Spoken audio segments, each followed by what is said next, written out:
खाता बहन की लाज बचाने को।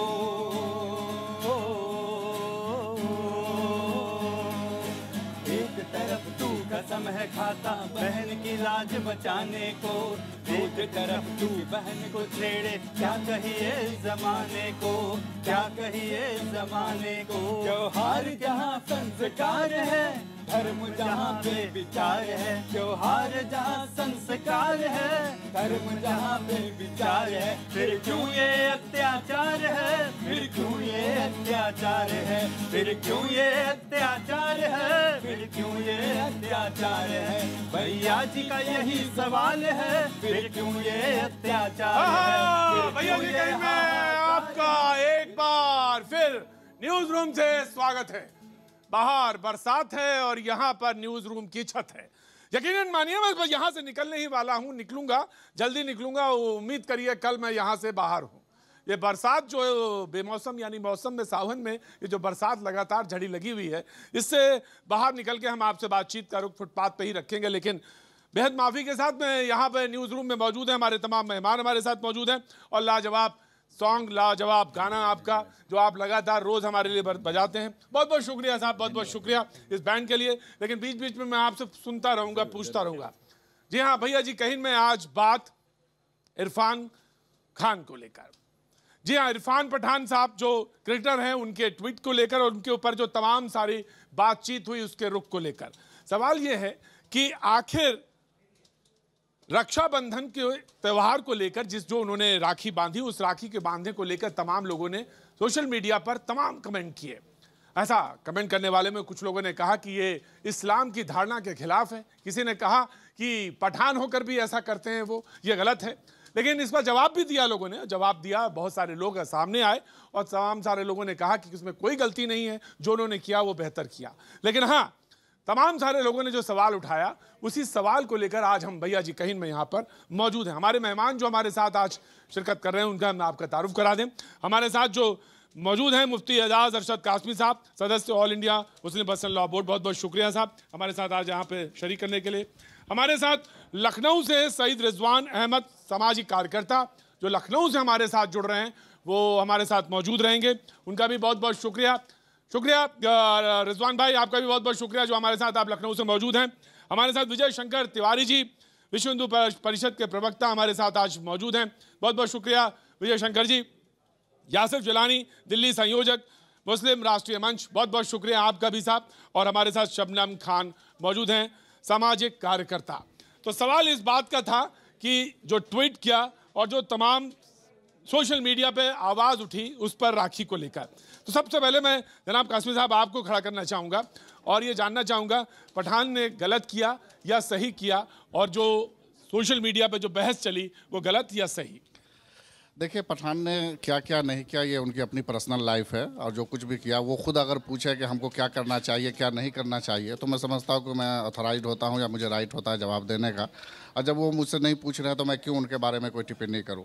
जहाँ तक सोशल मीडिया पे जो भी बातें आई है, मैं समझता हूँ कि किसी ऑथेंटिक इदारे से या किसी बड़े ऑर्गेनाइजेशन ने कोई टिप्पणी उनके ऊपर नहीं की है। किसी ने अगर अपने तौर पर कोई बात कह दी तो उसको वहीं तक छोड़ देना चाहिए। हर आदमी को राइट होता है, सोशल मीडिया पर हर आदमी उल्टी सीधी बातें करते रहते हैं, किसको क्या बात। देखिए, हर मज़हब की अपनी कुछ आइडियालॉजी होती है और उसको अपने आइडियालॉजी में को फॉलो करना चाहिए। हमको कभी नहीं मतलब उम्मीद करना चाहिए या किसी पर फोर्स करना चाहिए कि वो हमारे साथ कोई दूसरे मज़हब के लोग चल करके और हमारे मज़हब को फॉलो करे या हमारा ड्रेस कोड अख्तियार करे।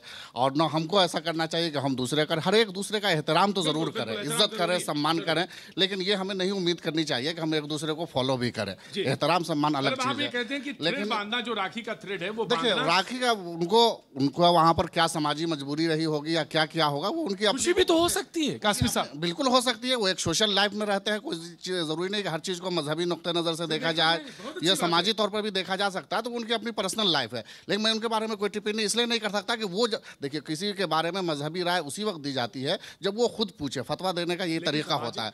जब वो नहीं पूछ रहे हैं, सोशल उस पे तमाम सारे दायरे में बातचीत आने लगी, लोगों ने कहा कि साहब ये पठान है, कैसे पठान है, ये मुसलमान है, कैसे मुसलमान है। देखिए, जो भी टिप्पणी हुई है वो इंडिविजुअल हुई है। कोई भी ऑथेंटिक अदारा जिसको फतवा देने का राइट है या कोई तक टिप्पणी करने का, रिलीजियस टिप्पणी का राइट है, उसने कभी भी उनके बारे में कोई ऐसी बात नहीं कही है। अगर वो कोई कहते तो फिर वो बात काबिल गौर होती है। की बात नहीं, लोगों की बात है। लोगों की बात है, लोगों की अपनी अपनी सोच होती है। लोगों की ये सोच होती है कि वो भी क्या कहते हैं एक रिलीजियस फैमिली से बिलोंग करते हैं, उनके फादर जो एक मस्जिद में मुअज्जिन है, तो उनको ऐसा नहीं करना चाहिए। इस तरीके से लोगों की राय है। अब कोई ज़रूरी नहीं है, उनके भाई भी जो है वो यूसुफ पठान, वो भी देख रहे हैं, दाढ़ी रखते हैं, एक रिलीजियस लिबास में रहते हैं, ये लोग हज भी कर चुके हैं। तो इस तरह की फैमिली लोगों को ये उम्मीद रहती है, उनसे उम्मीद रहती है। सवाल इरफान पठान का कतई नहीं है।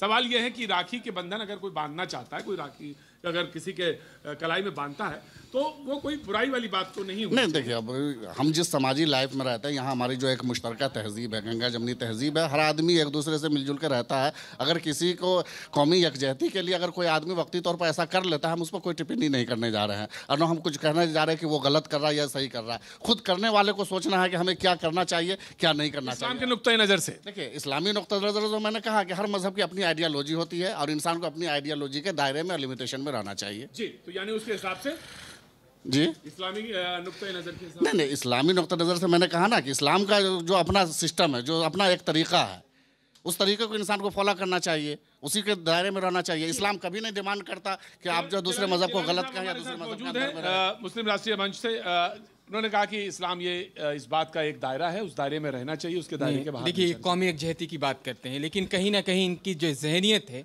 उस जहनियत में अभी इन्होंने एक बात कही कि उन्होंने दाढ़ी रखी हुई है, वो रिलीजियस हैं, तो उनको इस तरह की चीज़ नहीं करनी चाहिए। मेरा इनसे सवाल है कि आप लोगों ने एक ऐसा माहौल क्रिएट कर दिया है अभी हिंदुस्तान में, ख़ास करके आपकी जमात ने, आप जैसे लोगों ने, उसमें कोई भी अगर पहले जैसे वंदे मातरम का मामला आया, फिर उसके बाद आप जय श्री राम के नाम पे, अब तो हद आपने ये कर दी है कि एक सेलिब्रिटी है, एक आम इंसान भी अगर आप रक्षाबंधन का राखी नहीं, देखिए मैंने अभी आपको टोका नहीं था, आप मेरी बात को सुनिए, आप मेरी बात को सुनिए, नहीं मेरी बात को सुनिए, देखिए, हाँ बिल्कुल, इसलिए मैंने रिलीजियस का लगा दिया कि देखिए हर आदमी अपने तौर पर आज़ाद है। अब ये लोग आरएसएस से हैं, आरएसएस के लोग पाँव भी छूते हैं, आरएसएस के लोग जो जय श्री राम का नारा भी लगाते हैं, आरएसएस के लोग जो मंदिरों में भी जाते हैं, तो ये तो कहीं भी जा सकते हैं। लेकिन जो वाकई रिलीजियस फैमिली है, जो पूरी तरीके से इस्लाम को फॉलो करते हैं, तो वो जैसे इरफान पठान की फैमिली है, यही फॉलो करते हैं, हम तो नहीं करते। इन्होंने ठेका लिया हुआ है, इन्होंने आज इतना आज, हाँ, ये इन लोगों ने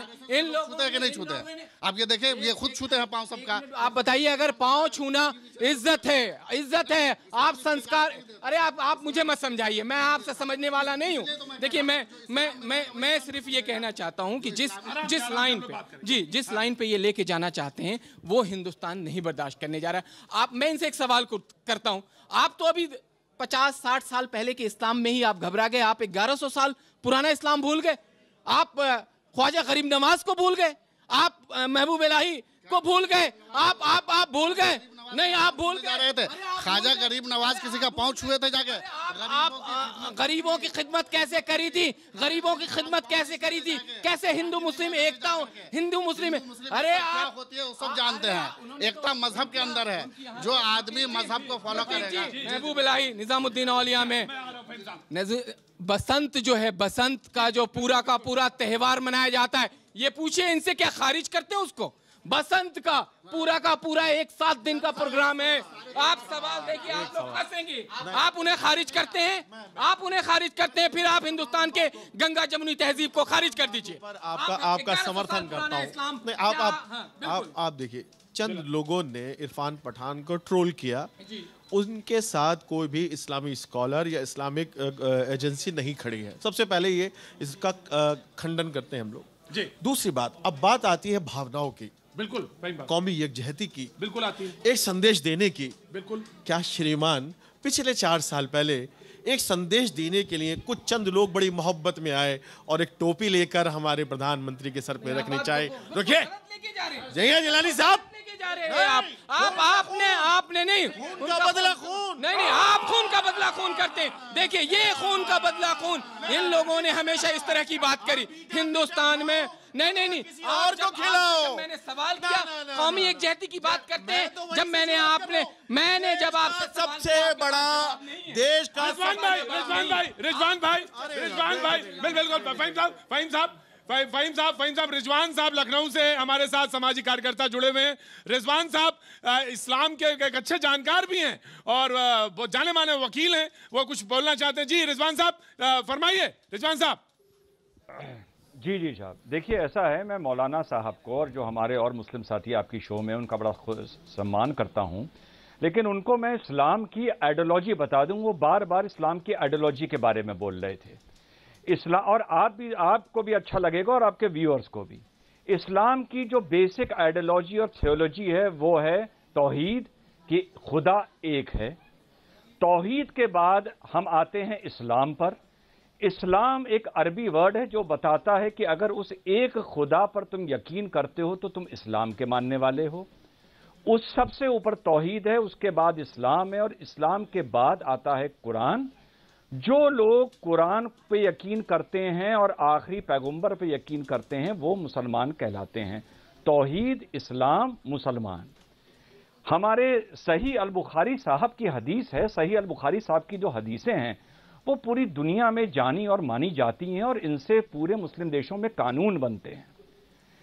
वॉल्यूम 1 में सही अल बुखारी साहब ने, और एक बात और बता दूं कि इस्लाम में अल्लाह के अलावा किसी के भी आगे सजदा करना गुनाह बताया गया है, गुनाह अजीम बताया गया। जी जी रिजवान साहब, सवाल ये उठा से 1400 साल में, 1400 साल की बात करें। अरे रिजवान साहब कहाँ, अब वर्तमान की बात करें। आप देखिए, बुनियादी बात सुनिए, बुनियादी बात सुनिए। यहाँ मैं आस्था की बात नहीं कर रहा हूँ। देखिए, इस देश की खूबी ये है, सुनिए, इस देश की खूबी ये है प्रतीक जी कि एक पशु के मूत्र से किसी का जो है वो हो जाता है कि गंदगी से उसका कपड़ा खराब हो जाता है, और वही एक आस्था है, उस मूत्र को पीती है। तो ये आस्था है। बहुत तमाम मुख्तलिफ चीजें मानने वाले लोगों का मुल्क है। मैं रिजवान साहब की बात काटना नहीं चाहता। रिजवान साहब, शॉर्ट में बात बता दीजिए, जो बात जो बिल्कुल जो सेंटर आइडिया है। जी जी रिजवान साहब। जी, हमारे हजूर से पूछा गया कि सजदा क्या होता है, तो कि अल्लाह के सामने सजदा क्या होता है, तो हमारे हजूर ने फरमाया कि जब बदन की 7 हड्डियां जमीन छुएंगी, 2 पांव की, 2 घुटने की, 2 हाथ की और 1 नाक और माथे की, तब वो सजदा बनेगा। सिर्फ इस्लाम में अल्लाह के अलावा किसी के आगे सजदा मना है। इस्लाम राखी बांधने को मना नहीं करता, इस्लाम वंदे मातरम को मना नहीं करता, इस्लाम भारत माता की जय को मना नहीं करता, इस्लाम योग करने को, सूर्य नमस्कार करने को मना नहीं करता। सही अल बुखारी साहब की हदीस से वास्ता लेके मैं ये बात बता रहा हूँ। ये सजदे की बात कर रहे हैं रिजवान साहब, हमारी जो हदीस की किताब आपने रखी है रिजवान साहब, एक मिनट प्लीज सुन लीजिए। जो हदीस की आपने किताब ले रखी है उसी के पेजेस उलटिए, उसके अंदर क्लियर लिखा हुआ है, अरबिक टेक्स्ट, आप जानते भी नहीं होंगे अरबी पढ़ना, मैं सुना दूं। मन तशब्बह बिही कौमिन फहुवा मिनहुम, कि जो जिस कौम की मुशाबिहत इख्तियार करेगा वो उसी में से है, यानी उसी कौम का हिस्सा है। यानी हर कौम को अपने अगर कोई आइडेंटिफिकेशन है, अपनी कोई खास उसका यूनिफॉर्म है तो अपने यूनिफॉर्म में रहना चाहिए, अपनी आइडेंटिफिकेशन में रहना चाहिए। यही पैगंबर आखिरी ज़माना का पैगाम है। उसी जो आपने हदीस की किताब ले रखी है उसी के अंदर पढ़ लीजिए आप अच्छी तरीके से। और ये क्या आप यहाँ पर सजदे को डिफाइन करने आ गए कि सजदा क्या होता है? सजदा को आप क्या समझ रहे हैं? मौलाना सजदा क्या होता है? मौलाना साहब, मैं बिल्कुल एहतराम रखता हूँ, हमारा मजहब हमारा है, बिल्कुल हराम नहीं है। आप लोगों ने मौलाना साहब सुनिए, आप लोग मुसलमान को ना हिंदू के साथ चैन से रहने देंगे, ना ईसाई के साथ चैन से रहने देंगे, ना यहूदी के साथ चैन से रहने देंगे, हजारों साल ना से बौद्ध देश के साथ चैन से रहने देंगे। हिंदू सिख ईसाई आप लोगों को मुसलमान को मुख्य धारा में नहीं देख सकते।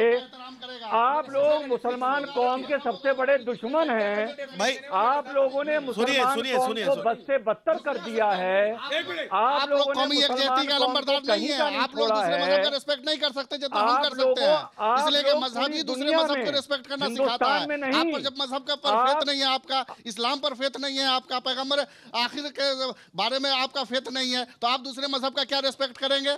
और आप क्या सिखाएंगे इस्लाम जब आप सजदों को उल्टा सीधा? अरे मौलाना साहब, पैगंबर तो ऊंट से चला करते थे, पैगंबर तो यही ऊँट पे आपकी चला जो करते सदवी थे, सोच आप ऊँट पे क्यों नहीं चलते? कि जिस जमाने में वो आप थे ऊँट से और चला सदवी करते सोच थे, है, ये सोच किसी ऊँट से इस्लाम क्यों और नहीं चलते? इस्लाम के फॉलोवर की ये नहीं हो ऊँट से सकती। क्यों नहीं चलते? इस्लाम के सवाल फॉलोवर सवाल मैं मोबाइल जो यूज नहीं लेके करते चला थे। था, रिजवान साहब सवाल जो लेके चला था, मैं उसी सवाल पे कि अगर लगता है कि कहीं सामाजिक ताने बाने में समरसता आ सकती है तो राखी बांधने में कोई एतराज है? फहीम भाई, एतराज नहीं है। बांधी जा सकती है। देखिए, मैं फिर उसी बात को भाई कहूंगा, एतराज नहीं है, और जिन लोगों ने ट्रोल किया है गलत किया है, बिल्कुल, और उन लोगों के साथ कोई नहीं खड़ा है। मगर जी और अगर दूसरे नजरिए से आप देखते हैं कि इरफान पठान खुद और उनका परिवार, जैसे कि अभी कासिमी साहब ने बताया, बिल्कुल सही बात है, वो तमाम चीज़ों को जानते हैं, मगर कहीं ना कहीं सामाजिक ताने बाने को मजबूत करने के लिए अगर उन्होंने ऐसा किया है तो ये मंशा देखनी है। सवाल यही बात नहीं थी, सवाल इतना ही होता तो छोड़ा जा सकता था। हमारे साथ स्पोर्ट्स एडिटर मौजूद हैं, आज बड़े ध्यान से मैं देख रहा था उनको, वो भी बड़े मजा ले रहे थे। धीरे धीरे मैं खड़ा करना चाहता हूँ। क्रिकेटर के साथ अक्सर ये हो जाता है, इधर आइए रोशनी में, जरा थोड़ा सा चेहरा भी खिलेगा। जरा मुझे बताइए कि ये अक्सर क्रिकेटर के साथ ऐसा हो जाता है। उससे पहले मैं देख रहा था चेस खेल रहे थे, हाँ, और चेस पर भी सवाल आ गया।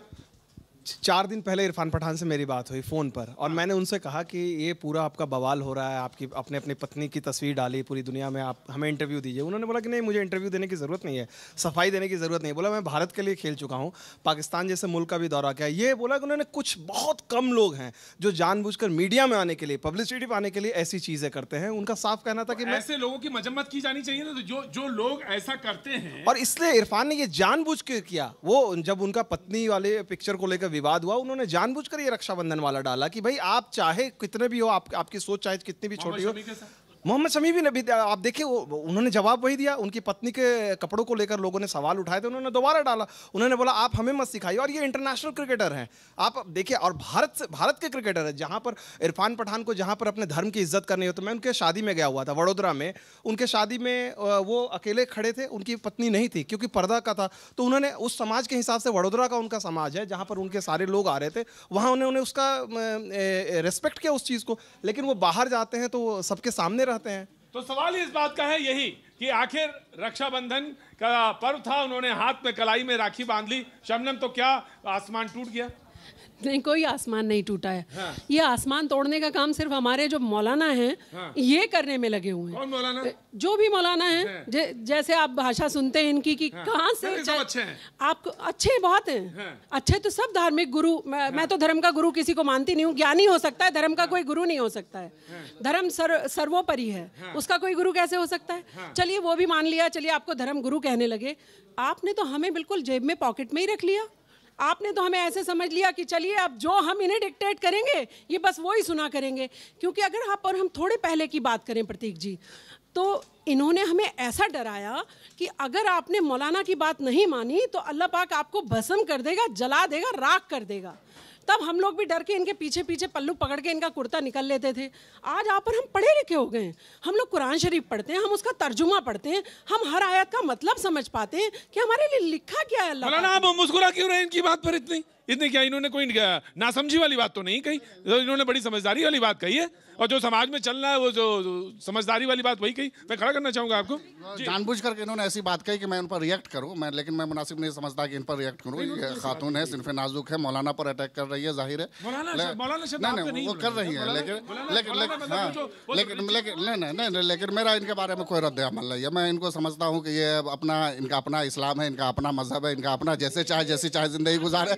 मैं इस काबिल नहीं समझता कि इन पर कोई रिएक्ट करूं। ऐसे ही होता है मौलाना का, हमेशा से औरतों के लिए रिएक्शन ऐसे ही होता है। क्या इस्लाम में ये नहीं लिखा कि महिलाओं का सम्मान करिए? क्या इस्लाम में मुसलमानों को रोटी रोजी मिले इसके लिए काम करने को नहीं लिखा है? जब आप इस पर बात करेंगे तो मौलाना कुछ और बात करते नजर आएंगे। और जैसे ही कुछ गलत करवाना होगा, फौरन कूद कर आ जब सवाल यह है कि मौलाना पर इनका फेत नहीं, मस्जिद मदरसे पर इनका फेत नहीं, मौलाना को फॉलो नहीं करती है। तो मदरसे में तो मौलाना होते हैं, मस्जिद में मौलाना होता है, और कहाँ होते हैं? दूसरे लोग होते हैं।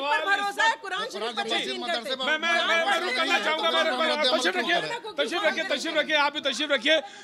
इस वक्त की बड़ी खबरों की तरफ रुख करेंगे।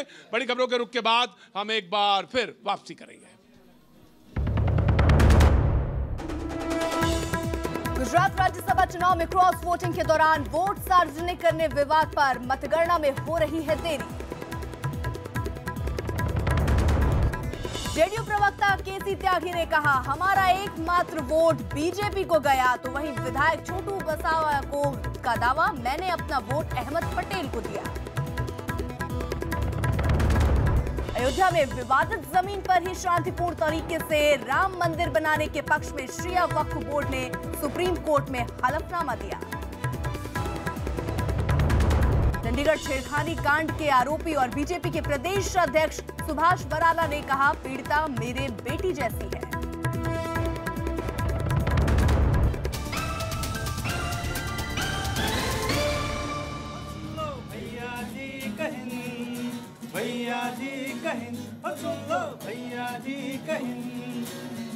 भैया जी कहीं में आपका एक बार फिर स्वागत है। और आज हम बात कर रहे हैं क्रिकेटर इरफान पठान की। इरफान पठान ने रक्षाबंधन पर एक सेल्फी पोस्ट की।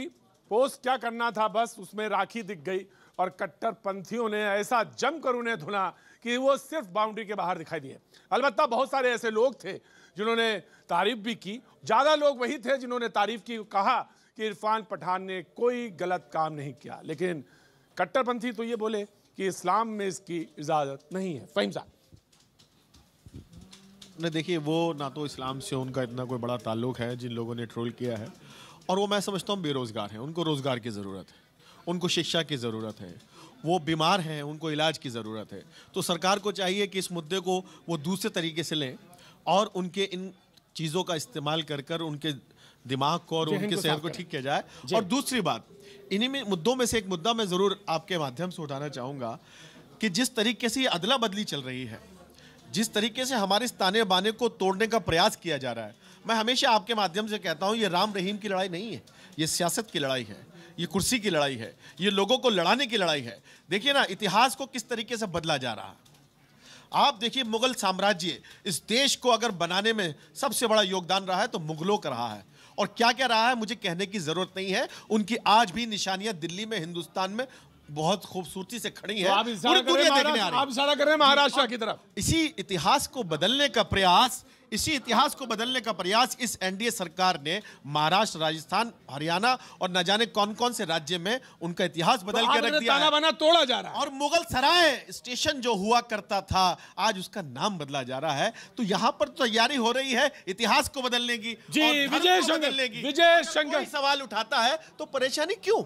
विजय शंकर जी, इस देश में एक गिरोह है, हम उसको गिरोह एक गिरोह है, एक झंड है, और एक हम उसको कबीला बोलते हैं। वो जब देश की जमीन से जुड़ा हुआ, देश की परंपराओं से जुड़ा हुआ, देश के अस्तित्व से जुड़ा हुआ विषय।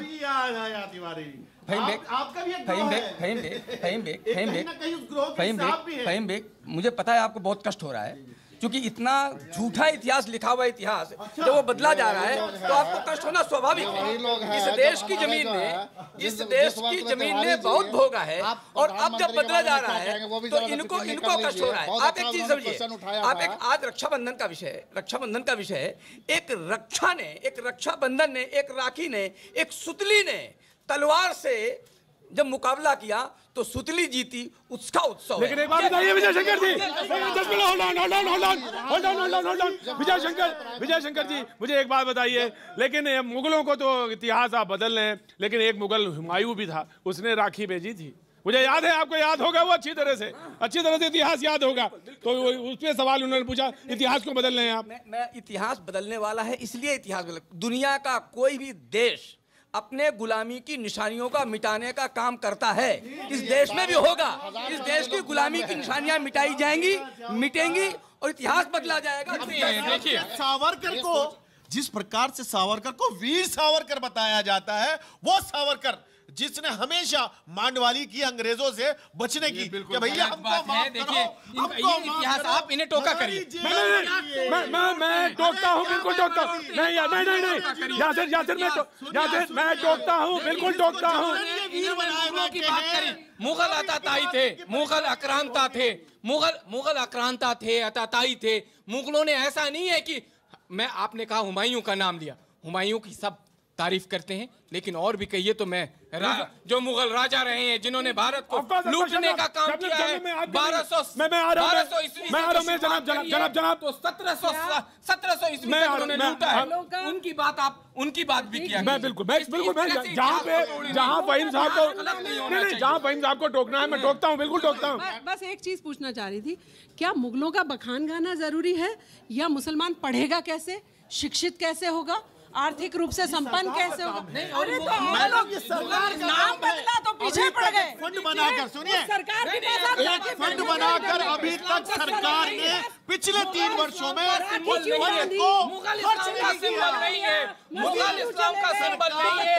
हिंदुस्तान के सवाल रिजवान साहब, मैं आ रहा हूँ, मैं आप ही के पास आ रहा हूँ, मौलाना मैं आपही के पास आ रहा हूँ। हिंदुस्तान के सूफी संत इस्लाम के सिंबल हैं, मुगल इस्लाम के सिंबल नहीं है।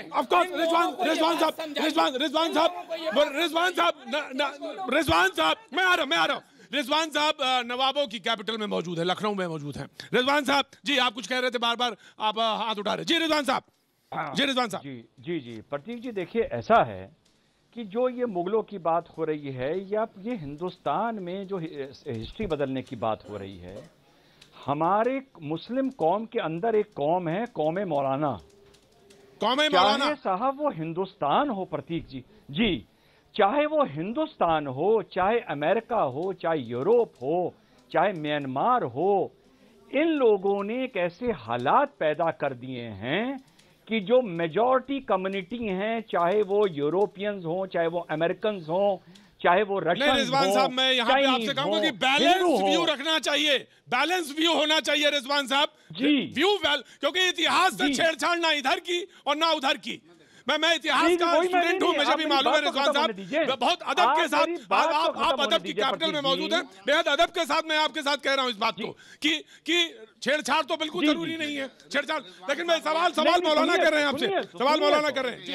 यकीनन हिंदुस्तान में कुछ ऐसे मुसलमान जरूर है जिसका आरएसएस ने उर्दू नाम रख दिया है और उसको इस्तेमाल करते रहते हैं। बिल्कुल गलत बात, आप फिर इनको टोकने की कोशिश कीजिए। नहीं, आप अपनी बात रखिए, आप अपने बात में रखिए, आप अपनी बात। रिजवान साहब के बारे में अगर आप कह रहे हैं, रिजवान साहब बिल्कुल नहीं, रिजवान साहब सामाजिक कार्यकर्ता है, सामाजिक कार्यकर्ता। ये मुसलमानों के लिए हिंदुस्तान में क्या किया है? नहीं तो आप अपना इतिहास बताइए। हाँ, तो आप मानिए कि नहीं किया है, तो फिर आप अल्लामा इकबाल ने एक मिनट अल्लामा इकबाल ने इन जैसे लोगों के लिए, अल्लामा इकबाल ने इन उर्दू नाम वालों के लिए बहुत अच्छा शेर कहा था कि वज़ा में तुम हो नसारा तो तमद्दुन में हुनूद, ये मुसलमान है जिसे देख के शर्माए हुनूद। तो ये वो मुसलमान जिसे देख के खुद मुसलमानों को शर्म आती है। जब अल्लामा इकबाल ने भगवान राम को इमाम हिंद कहा, वो बात आप भूल जाते हैं। आप नहीं, कहाँ एहतराम करते हैं, नहीं हम एहतराम करते हैं। फर्क ये है कि ये जिलानी साहब भगवान राम की पूजा करते हैं, ये तो पूजा करते हैं, ये इनकी जहालत है। राम का एहतराम हर कोई करता है, अब ये है कि ये पूजा करते हैं, हम एहतराम करते हैं, हम इज्जत करते हैं। मैं जिस बात को रिजवान साहब ने रखा था, रिजवान साहब की बात को मैं आगे बढ़ा रहा हूँ। रिजवान साहब, आपने एक कहा कि मौलाना कौम है, एक अलग, मुसलमानों में एक अलग कौम है, उसके बारे में मौलाना हमारे साथ मौजूद हैं, वो आपसे सवाल करना चाहते हैं। जी, यही बात तो मैं उनसे कहना चाहता हूँ कि हिंदुस्तान में कुछ लोग ऐसे ज़रूर हैं जिन्होंने अपना उर्दू नाम रख लिया है और उर्दू नाम रख करके मुसलमान खुद को बना करके पेश करते हैं और दुनिया में ढंढोरा पीटते हैं कि हम इस्लाम के नंबरदार हैं। आप कैसे कह सकते हैं रिजवान के बारे में? रिजवान साहब खुद उनकी शक्ल, उनकी सूरत, उनके हाथ का ये सब कुछ दिखा रहा है कि वो कौन मुसलमान है। देखिए रिजवान साहब के बारे में, रिजवान साहब नहीं, देखिए मौलाना, मैं आपकी बड़ी इज्जत करता हूँ, कासमी साहब मैं आपकी बहुत एहतराम करता हूँ मैं आपको, लेकिन हाउ कैन यू से दिस कि वो मुसलमान है या नहीं है? ना मौलाना, this is not the fair. नहीं, उर्दू नाम रख लेने से मुसलमान हो जाए। मुसलमान तो वो है, देखिए मुसलमान का सवाल नहीं पूछ रहा हूं, इनसे 40 साल में पूछे। रिजवान साहब, मैं सबको रोकना चाहता हूँ, मैं बहुत अदब के साथ, मैं बहुत शबनम, मैं बहुत अदब के साथ सबको कहता हूँ, बराए मेहरबानी आप यहाँ तशरीफ रखिए। रिजवान साहब आपको अगर कुछ कहना हो। जी ऑफ कोर्स, रिजवान साहब ओवर टू यू। जी रिजवान साहब। मौलाना साहब, आपसे एक बात कहना चाहूंगा कि होश में आ जाओ उम्मा वालों, दास्तानों में ना होगी तुम्हारी दास्तान। विजय, इन्होंने सवाल उठाया था कि महाराष्ट्र के शबनम एक सवाल इन्होंने सवाल उठाया कि सिलेबस बदला जा रहा है, इतिहास बदला, तो मुगलों को क्या नहीं पढ़ाया जाना चाहिए विजय शंकर जी आपके मुताबिक? मुझे विजय मुगल का इस हिंदुस्तान की हिस्ट्री में कोई कंट्रीब्यूशन नहीं है, अब उनके कंट्रीब्यूशन को खत्म कर देना चाहते हैं? जो मुगल विदेश से आकर भारत में राज्य करने आए, यहाँ काट मार करके यहाँ पर राज्य स्थापित किया, और अगर यहाँ पर ब्रिटिश लोग आए, अंग्रेज आए, तो जो आज मैं चुटकुले का नाम नहीं लेना चाह रहा था मुगलाई पराठे का, मैं कहना नहीं चाह रहा था। बात तो सुनिए। तो इसका मतलब ब्रिटिश लोगों को नहीं जाने देखिए, यानी ब्रिटिश लोगों ने यहाँ कुछ नहीं किया, उन्होंने किया, इसके बाद भी उनको भारत से जाना पड़ा। जिस प्रकार से ब्रिटिश को जाना पड़ा, उस प्रकार से मुगल साम्राज्य का बिल्कुल अंतहीन यहाँ से जमीन से मिटना चाहिए, बिल्कुल मिटना चाहिए। इस देश को प्रतीक जी, जो विचारधारा इंसानों को इंसान नहीं मानती, दलित को इंसान नहीं मानती, मुसलमान को इंसान नहीं मानती, दबे कुचलों को इंसान नहीं मानती, वो उनको क्या हक है कि वो मुगलों पर या इतिहास पर सवाल उठाएं? के समर्थन करते हैं, जो जाकिर नाइक के समर्थन करते हैं, जो भाईचारा की बात करते हैं, जो बुरहान वानी के समर्थन करते हैं, वो देश की बात करते हैं। मुफ्ती साहब की बेटी महबूबा मुफ्ती ने सपोर्ट किया है, उन्होंने उनके घर पैसा पहुंचाया। भाई बहुत संजीदगी के साथ मैं सबने मारा हूं आपके पास, मैं आपको एक एग्जांपल बहुत संजीदगी के साथ इन्होंने एक बात इरफान पठान से शुरू हुई थी, इन्होंने एक सिलेबस वाला सवाल, वो बहुत अहम है, मैं जानना चाहता हूं क्योंकि इरफान पठान की बात, लेकिन मैं थोड़ा सा आपसे कहूंगा, थोड़ा सा स्पेस के लिए। सवाल इस बात का है कि इतिहास के साथ वो सरकार आए तो वो छेड़ दे, ये सरकार आए तो वो मुगल के पूरा इतिहास ही बदल दे। क्या हम मुगल को अपना रोल मॉडल मानेंगे? ये बताइए, आने वाली जनरेशन। अकबर को आप नहीं मानेंगे कि इनसे पूछिए, मैं ये सुनना चाह रहा था, इनसे पूछिए, अकबर को, मैं ये सुनना चाह रहा था, अकबर को इन लोगों ने उस वक्त भी खारिज कर दिया था, अकबरनामा को आज भी ये डिनाई करते हैं, अकबर की पॉलिसी को ये कहते हैं कि वो जहन्नमी था, अकबर को यहाँ तक ये लोग कोट करते हैं। ये मैं जान आप इनसे पूछिए कि क्या अकबर को इन्होंने क्लीन चिट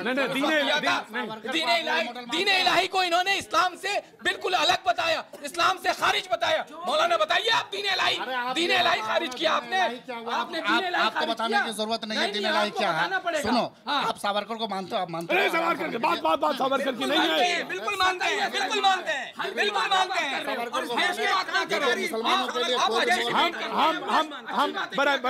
बड़ा मेहरबानी रिजवान साहब, मैं शबनम शबनम मैं रिजवान साहब, मैं आपके पास आना चाहता हूं। मैं बहुत संजीदगी के साथ ये सवाल, क्योंकि इन्होंने कहा कि मुगल जो है वो सिलेबस से हटा दिए गए, तो सवाल ये आया कि भाई हटा रहे हैं तो आप मुगल क्या की कोई कंट्रीब्यूशन नहीं है, आप इतिहास कैसे पढ़ाना चाहते हैं, क्या पढ़ाना चाहते हैं, ये सवाल है जिसके बारे को हटाना पड़ेगा, जामा मस्जिद को हटाना पड़ेगा, दिल्ली को हटाना पड़ेगा, हिंदुस्तान को हटाना पड़ेगा। अगर आप मुगलों को बिल्कुल क्या बात कर दी, हमारी संस्कृति है। जब मैं आपसे सवाल करता हूं रिजवान साहब, मैं आ रहा हूं जयशंकर जी, रिजवान साहब प्रतीक जी, रिजवान साहब मैं आ रहा हूं, शबनम आप खड़े रहिए। रिजवान साहब अब जब मैं बोलूंगा तो मौलाना साहब बोलेंगे, बड़ी चतुराई से बोलेंगे कि आप हिंदुस्तान की बात करिए। पहले मौलाना साहब से ये कहिए कि सारे मुस्लिम जो इस्लामी देश हैं वहां घूम के आए और वहां देखें कि माइनॉरिटी को किस हाल में रखा जाता है, पहले ये देखें। नंबर 1, ठीक, आपसे ज्यादा घूम चुके हैं और देख चुके हैं, पहले ये कूचे का जायजा ले चुके हैं जी। उसके बाद हम मुगलों की अगर बात करें, ही देश सब कुछ है, अपने देखिए सुनिए, अब आप सुनिए प्रतीक जी, अब आप सुनिए, ये जो मौलाना इकराम हैं, प्रतीक जी अब सुनिए, पहले ये जो मौलाना इकराम हैं ये बहुत स्मार्ट हैं, ये कहते हैं कि हमें दुनिया से मतलब नहीं, हम हिंदुस्तान की बात करेंगे। फिर जब हिंदुस्तान की बात शुरू तो करो तो कहते हैं हम हिंदुस्तान की बात नहीं करेंगे, हम पहले शरिया की बात करेंगे, हम हिंदुस्तान में रहेंगे लेकिन शरिया की बात करेंगे। तो मौलाना चाहते हैं कि चित भी मेरी और पट भी मेरी। जी, पहली चीज। मैं इसी पॉइंट पर इसी जगह पे मैं आ रहा हूं रिजवान साहब, मैं इसी वक्त पे आ रहा हूं। थोड़ा सा ब्रेक लेना चाहूंगा, ब्रेक के बाद रिजवान साहब मैं आपसे शुरू करना चाहूंगा।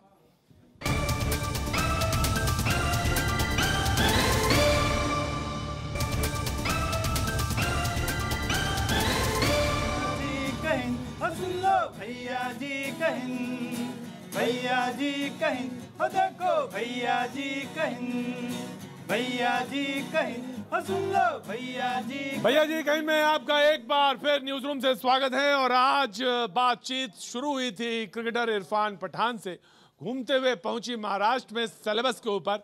और रिजवान साहब हमारे साथ लखनऊ में मौजूद है। बगैर वक्त भाई सारे मेहमान हमारे साथ मौजूद हैं, मैं उनका तारुफ भी करा दूंगा आपसे, लेकिन सीधे रिजवान साहब के बगैर वक्त भाई। जी रिजवान साहब, आप पूरी बात कर रहे थे जी, लखनऊ से मौजूद रिजवान साहब।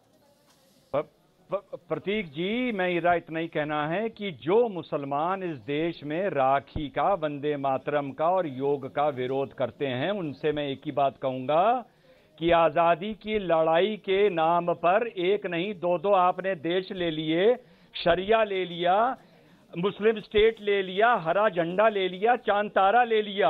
अब हिंदुस्तान में हिंदुस्तानी की तरह आपको रहना पड़ेगा, वरना आप वीजा कटाइए और आप भी पाकिस्तान जाइए।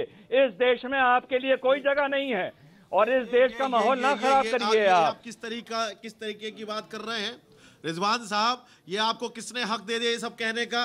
और आपकी हैसियत क्या है ये सब कहने की? और आप किस वजूद के साथ ये बात कह रहे हैं? सरासर आपने 20 करोड़ मुसलमानों के मुंह पर तमाचा मारा है रहना पड़ेगा। आपने मुसलमानों के उन जज्बातों को मजरूह किया है, कोई जगह नहीं है, जिनका खून, जिनकी आपने पाकिस्तान ले लिया, इस मिट्टी में शामिल है। और सुन लीजिए, आप जैसे छुटभइये, आपने हरा झंडा ले लिया, छोटे सामाजिक कार्यकर्ता, उनकी हैसियत नहीं है ये बात कहने की, और हिंदुस्तान में रहना पड़ेगा। आरएसएस की, एनडीए की, बीजेपी की। हमारी हैसियत तो वह है कि इनको खड़े होकर के इतनी जोर जोर से बोलना पड़ रहा है, ये ध्यान में आ गया। रिजवान साहब ने एक छोटी सी बात क्या कह दी, इनको इनको इनको तो नॉनसेंस बात करने की आवश्यकता पड़ गई।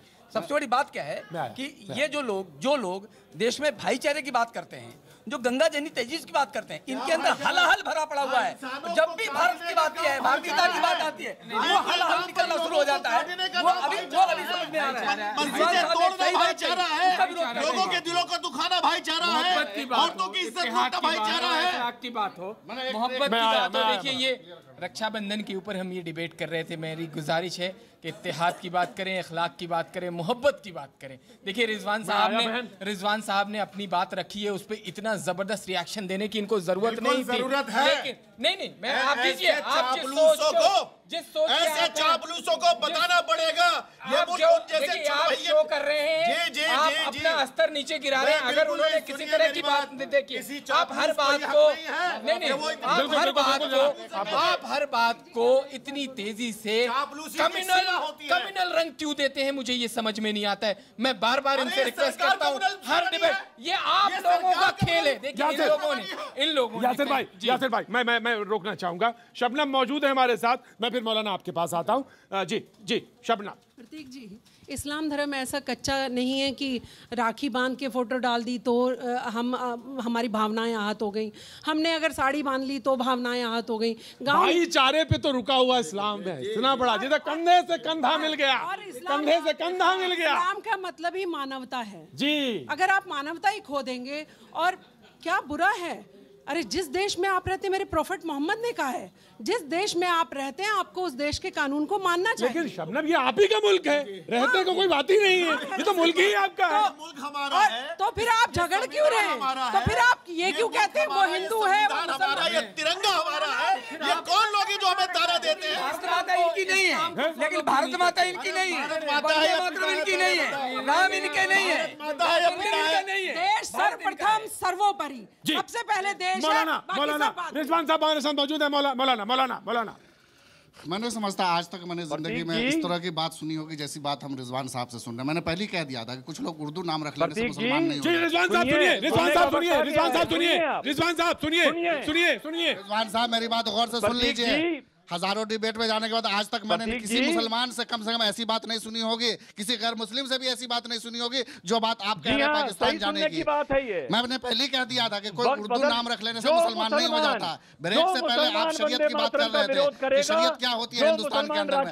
जब आपका शरीयत पर यकीन नहीं है, जब आपका शरीयत पर फेथ नहीं है, तो आप मुसलमान किस बात के? अब तो मुसलमान है ही नहीं, यही आपने दिखा दिया कि आप मुसलमान नहीं है। दूसरे इस तरीके की बयानबाजी कभी भी कतल मत कीजिएगा, वरना घर में आप जाएंगे, घर में आप घर में आप जाएंगे खुद आपके बच्चे, आपकी बीवी आपको जूते मार के भगाएगी। आपकी बीवी आपको जूते मार के भगाएगी। देश की बात करेगा आप सबको मुसलमान को मना कर देंगे। जो देश की बात करेगा उसे कहेंगे आप मुसलमान ही नहीं हो। अगर कोई कहेगा झंडा भारत माता की जय तो मुसलमान ही नहीं रहे। सजदा करो ना, पूजा करो ना जाके, कौन मना कर रहा है? आप कौन ठेकेदार है? अगर वो ठेकेदार नहीं तो आप कौन ठेकेदार है? जिनसे बात हो रही है मैंने पहले कह दिया था कि आप वो छोटा सामाजिक कार्यकर्ता है, आप बहुत बड़े मौलाना है, वो छोटा सामाजिक कार्यकर्ता है। आप सामाजिक, अरे हम आपसे बात नहीं कर रहे, हम अल्लाह का इस्लाम मानते हैं, मुल्ला का इस्लाम नहीं मानते। हम सिर्फ अल्लाह का इस्लाम मानते हैं, कुरान शरीफ पे बिलीव करते हैं, हम मुल्लाओं का इस्लाम नहीं मानते। प्रतीक जी देखिए, मैं इनकी बात को इस काबिल नहीं समझता कि मैं रिएक्ट करूं उस पर। जो है जो आदमी खुद शक्ल सूरत से मुसलमान ना हो, जो आदमी शक्ल सूरत से मुसलमान ना हो, वो क्या वो इस मुसलमान होंगे? मैं कभी कौमी रबर न हूँ। यहाँ पर जो आदमी इस तरह की बातें कर रहा है कि भाई शरिया मिल गया आपको, 2 देश मिल गए, आप पाकिस्तान जाओ, मतलब उनको शर्म नहीं आती है? खुद उनकी बीवी उनके बच्चे देख रहे होंगे, उनको घर में घुसने देंगे उनकी बीवी और उनके बच्चे कि तुम मुसलमानों को पाकिस्तान? सवाल उन्होंने रिजवान साहब एक मिनट रिजवान साहब वांट टू रिस्पॉन्ड। जी रिजवान साहब अरे नहीं अरे सुनिए, अरे बोला ना, कैसे बोल रहे? रिजवान साहब वांट टू रिस्पॉन्ड कर रहा हूँ मैं। यासिर वांट टू ना यासिर रिजवान साहब जस्ट हमारे देश के प्रतीक जी, रिजवान साहब बोलिए। हमारे देश के बंटवारे में जो कत्लेआम हुआ, उसके बाद इस देश के हिंदुओं ने मुसलमानों को एक सेकुलर कॉन्स्टिट्यूशन दिया। ऐसी उदारता की प्रकाष्ठा मॉडर्न हिस्ट्री में देखने को नहीं मिलेगी। रिजवान साहब मैं आज आपको रोकना चाहूंगा इसी मुद्दे पे, यहीं पर, क्योंकि आर पार का समय है और दूसरे शख्स हमारे साथ स्टूडियो में मौजूद हैं। नहीं, ऑफ कोर्स मुझे मालूम है। मुसलमान शक्ल और सूरत से मुसलमान होता है क्या? नहीं शर्म कर